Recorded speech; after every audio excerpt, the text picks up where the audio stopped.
Hey, welcome to the show, Leading and Growing Your Real Estate Business. This is Coach James Short, aka Shorty, and this is a show for those within the real estate industry wanting to lead and grow their real estate business. It's a series of interviews that we conduct for those within the industry. So we're finding out what those leaders are within the industry, what makes them tick, what's their story, what are their strategies, and how to become the leaders and the growers within the industry. But also, it's an interview series with those outside of the industry. I'm always a big believer of looking at a whole different part of the pie rather than just focusing on one part of the pie. Because what it does, it allows you to have a different perspective, allows you to get snippets or golden nuggets from those outside of the industry that can look in the industry and go, there's a different perspective. And so I encourage you to reach out to the guests. I encourage you to lean into these series to find out how can these pieces of information, experiences, stories help you lead and grow your real estate business. Hi, and welcome back to another edition. And this next guest is a mover and a shaker, ladies and gentlemen. Be prepared to have your questions answered. Greg Smith, he's an ex-tradie who knows what it's like to try and do everything yourself. Now, that's most of these listeners here, so this is going to be fun. And find out it's simply not possible if you want to run a successful business. Now, Greg runs a company called Admins The Answer. If you head over to adminstheanswer.com.au and you'll find out more information about it. But we're going to unpack it all today. Greg, honor and a privilege to have you on the show, mate. Oh, honor and a privilege to be here, more so, I think, James. So Greg, what are we gonna talk about today? We've got so many different things that we can unpack, but I want to talk about you and your journey and how you're solving some huge problems for those out in the industry. So the quick snapshot is yes, I'm an ex-tradie. Past life, operations management inside manufacturing plants was my calling in the beginning. So managing quite 300 plus employee plants. Then I decided, like many Aussies do, that owning your own business is the way to go. It's easy, I know my way around the tools. How hard Yep. can it be? Yep. So I joined a franchise and started up our own business and didn't have any work for the first 2 weeks because I didn't know that you had to generate work or do quoting. I just wanted to go out there and build decks and fix things. So massive learning curve in the beginning. Suffice to say, 7 years after having those, we were running a pretty crap op business. But running your business is really hard, and we ended up selling them all for a nice hefty profit.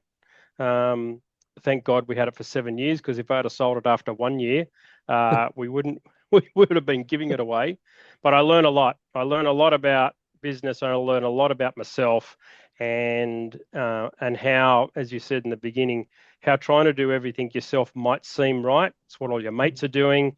Up at 11 o'clock, that's normal. If you're in bed before 9, you must have missed something, etc., etc. And no one was doing anything. So you thought that was the norm, Mm. um, and just fumbling your way through your books, until I dragged my wife kicking and screaming into the office and said, I've had enough. There's the phone, there's the computer, that's the end of your training period. I've got a deck to build. So um, it was a massive learning curve for her as well. Yeah. Um, so we did well in the end, but it took us a long time to learn. Yep. And it wasn't until Kath was doing my office work for me that we really started to grow and really started to kick some proverbial. Um, I sold those businesses, got another job, moved to the Sunshine Coast, uprooted the whole family from Sydney.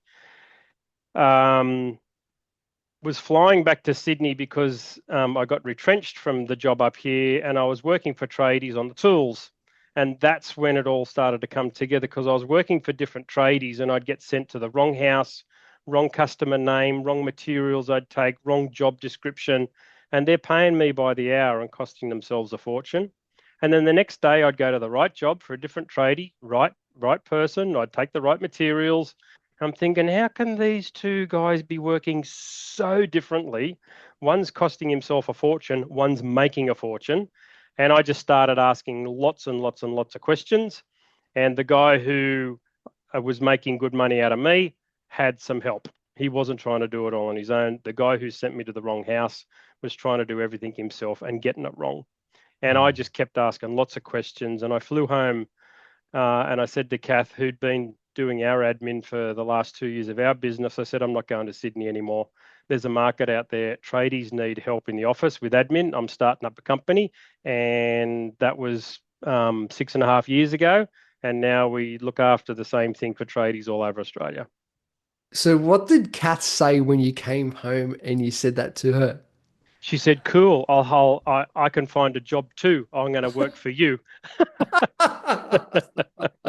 She was finding it somewhat difficult too. We had young Mm, kids, and she knew the basis of what she was doing. Like she was just making me work really hard because she ended up owning the calendar.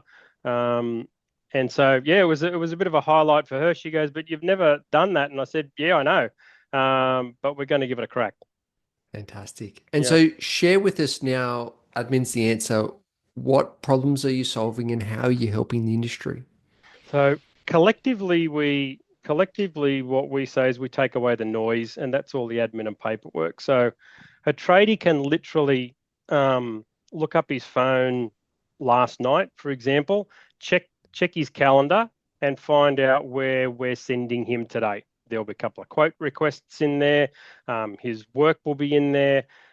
His weekly quote visits will be in there, all the job details. Like he has to do nothing apart from, oh, I need to go and knock on Mrs. Brown's door at 2 o'clock this afternoon for a new quote. And from a real estate's perspective, we work with a stack of real estate agents on behalf of the tradies that we look after. So a property manager will send a work order through. We will see that work order first. So we load the job up in a job management system. We'll call the tenant. We'll have a chat about the job. We'll determine whether a quote's required, or if a quote request is indeed asked for in the first place, or it could just be a straight work order. We'll organise when the tradie and the tenant can be together in their calendars, and we whack the calendar. So the first thing the tradie knows is he looks up his calendar and goes, oh, there's a new job there on Wednesday afternoon for blah, blah street, and I've got to go and fix a squeaky door. It's the first time they've known that they had a work order from an agency. So we can then communicate, and we do communicate back to the agency through whatever means, and saying, we've planned Bob to go there on Wednesday afternoon, tenants available, etc., etc. And then on Wednesday afternoon, the tradie does the job. We'll send the invoice through by whatever means the property manager's system requires, and it's done. You're really making the property manager look like a rock star because really, like, they're usually trying to manage multiple trades, multiple jobs. That's where a lot of their time go is the back and forth, back and forth.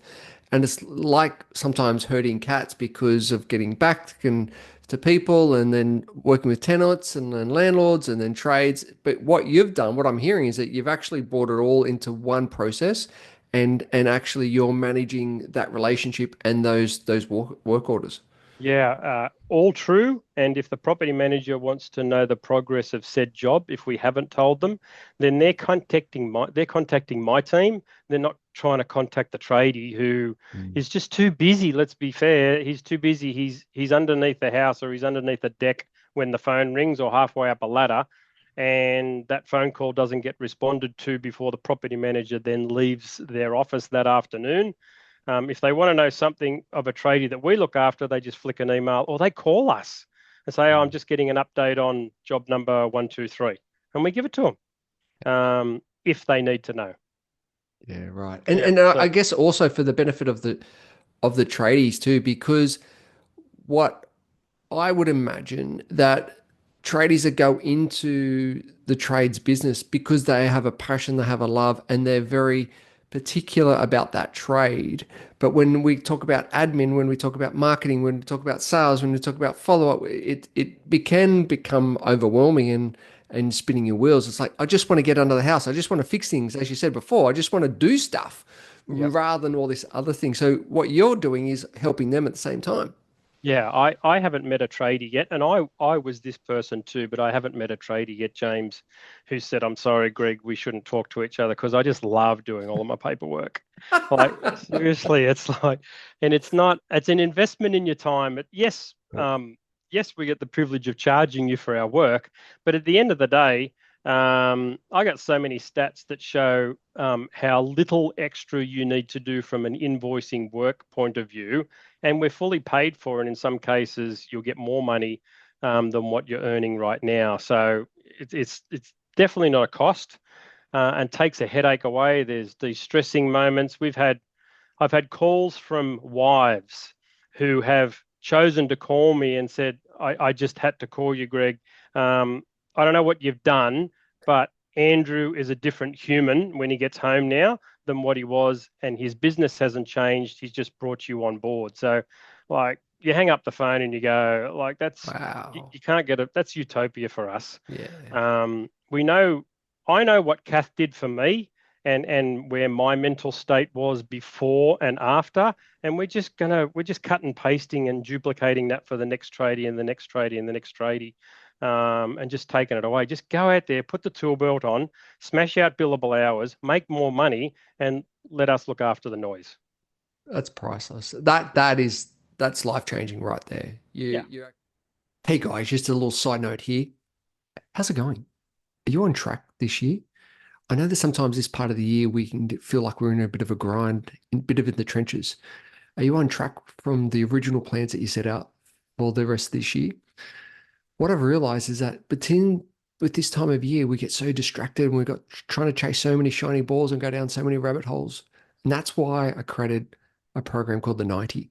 It's a framework that actually allows you to achieve more in 90 days than ever before. Some of the feedback that we've got from some of the people that have used the process, the 90, is that they've achieved more in 90 days than the whole previous year. So if you'd like to have the tools, have the techniques, have the framework on the 90, so you and your team can achieve more in 90 days than ever before. What it does, it impacts you of how to get clear, what you need to do, and who you need to be to show up in order to achieve the things you want to achieve over the next 90 days. Simply head over to jamesshort.com.au, click on join the waitlist, fill in your details, and one of the team members will be in touch and take you through the 90 framework. On with the show. Yeah, You're actually changing people's lives, which is huge. big time. Yeah. So talking about a property manager, putting the property manager hat on, and Yes. obviously over time they've built these relationships with these trades, and they've got their so-called favorites and the ones that they can rely on and depend upon. And you're providing an answer to help them with their time and their workflow and management. What Yep. would you say to those property managers who goes, yeah, but I've got all these relationships built and I can call upon them when I need to. What would you say to those property managers that have got that concern or that thought process? I would say good on you, and wrap them in gold leaf paper, because you've found some good ones, and there are plenty of them, James. Let's be fair. There's plenty of good tradies around, and from a property manager's and real estate's perspective, one that one that understands the relationship and wants to grow that relationship rather than just seeing it as a bit of a headache. They're the tradies that you want. And at the same time, the tradie gets busy as well. And the best tradie trying to do it all themselves isn't the best tradie. So there's paperwork that still needs to be done. There's invoicing that needs to be done in a timely manner. There's quotes that need to be done in a timely manner, because sometimes the landlords are itching to get some answers on said work. So we can shape them and make them a little bit better versus what they are now. There's always room for improvement. And if you've got a property manager who says, listen, if I call Bill the plumber and he's there in an instant, then yes, wrap them up in gold leaf paper.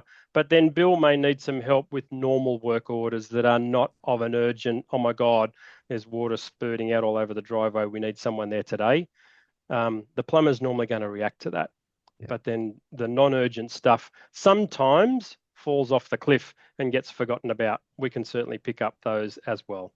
Yeah, fantastic. And so if a property manager is listening to this and they go, oh, if we could just get Greg and the team to come in and to help us, what would be the next step for them talking to you, but also then talking to potentially the directors and the principals on getting you guys in the real estate agency to help segue and working with the property managers to help their workload because this is a real game changer of helping their workload so they can because I think it's a big transition now of developing the relationships with landlords and tenants rather than seeing as just a transaction. And I think this allows that process to let's just move the transactions off to admin's the answer so we can build that relationship rather than just focus it so transactional. So what would be those stages and those steps?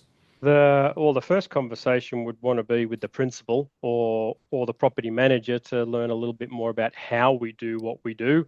The From the principal's perspective and the property manager for that take, they have a list of they've got their own job to do, and I'm pretty sure their job description doesn't say chase tradie for X, Y, and Z all day long every day.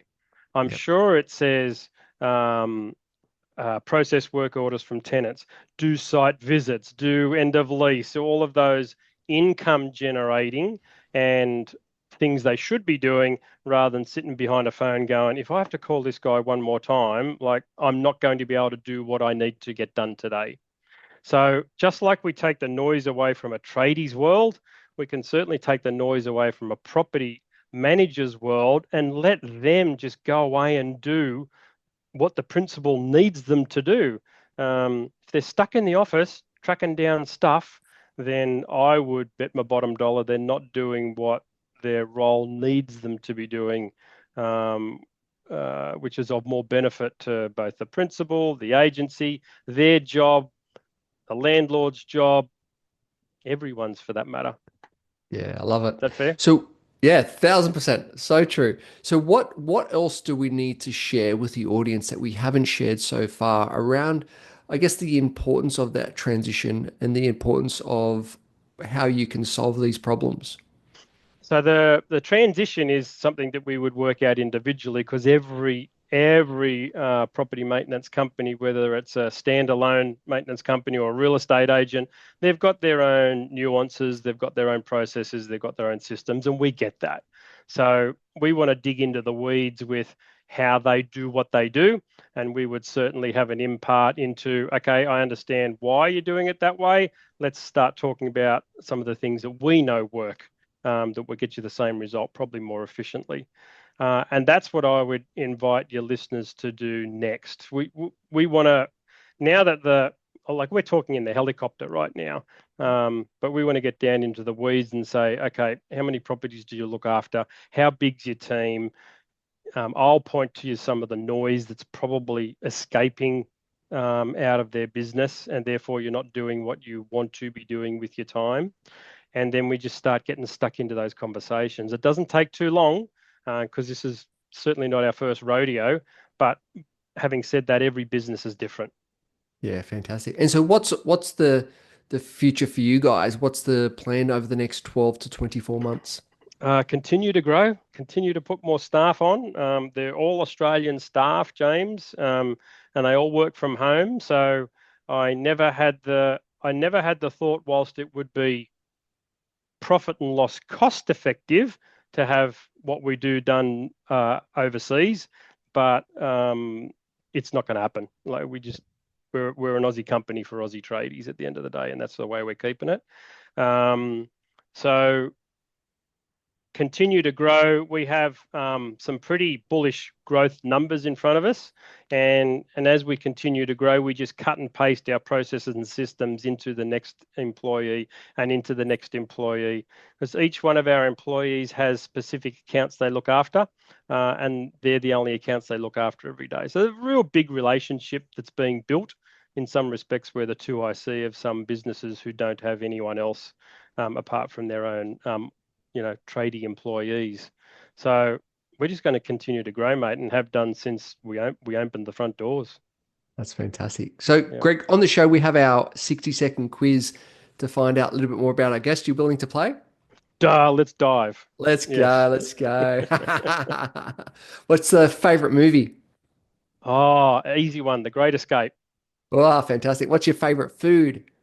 A good chicken palmy, chips and salad. Yum. What's your favorite holiday destination? Favorite? I don't know yet because I haven't finished traveling. Um, Ah, good answer.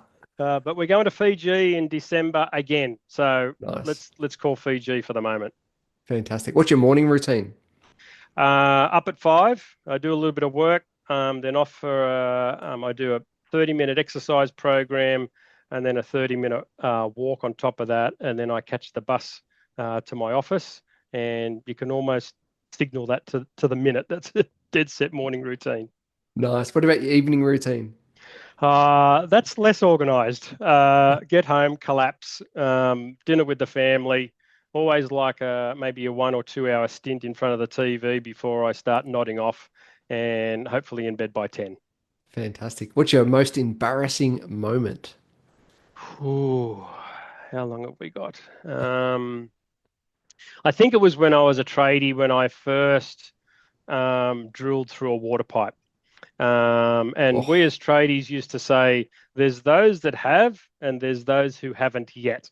Um, I like that. so I do have the banner of, yes, I've been through water, gas, and electricity. But the first time I drilled through water was in someone's living room, hanging up a flat screen TV, and the spout of water must have gone at least 10 meters straight onto their lounge, and yeah, wasn't ideal. Oh, gosh. Yeah, If you wasn't could choose ideal. 5 inspirational people to have dinner with, who would they be? They could be either dead or alive. Whew. I'll go with Greg Norman. I'm a Mhm. golfer, so he was my childhood idol, and um, he's a good businessman too. I'll go with Jeff Bezos because he runs a pretty good business, or did. Bill Gates. Um, who else would I have? There's three. Who else would I have? Um, wow, five. Normally I'm asked three, James. I'll have you because we haven't finished our relationship together, and my wife. That would be a lovely dinner. Yeah. Lovely dinner. If you were Prime Minister for the day, what's one thing that you would change? I would change the level of entitlement that people think they have right now in society, and I would put a class in called gratitude into their classrooms. Um, Going through that with my teenagers right now, the difference between gratitude and entitlement. Yeah, gratitude That's fun. needs to be more out there. Yes, definitely so. What's your best piece of advice? Be kind to yourself, but be kind to others. And you can never have too many friends. Love it. Love it. And so where can the audience go to find out more information, get in contact with you Lots and of follow the journey? places. Yes, adminstheanswer.com.au is our main website. You can email us at the email is office at adminstheanswer.com.au. You can call me direct if you want. My mobile is 0412 831 401. So any of those three will find you. Fantastic. And we'll put them into the show notes at the description as well. Greg, mate, always an honor, always a privilege. Thank you so much for your time. For those listeners, jump on, find out more, give them a call, and admins the answer. Thanks, mate. Really appreciate it. You're very welcome. Cheers. Have a lovely afternoon.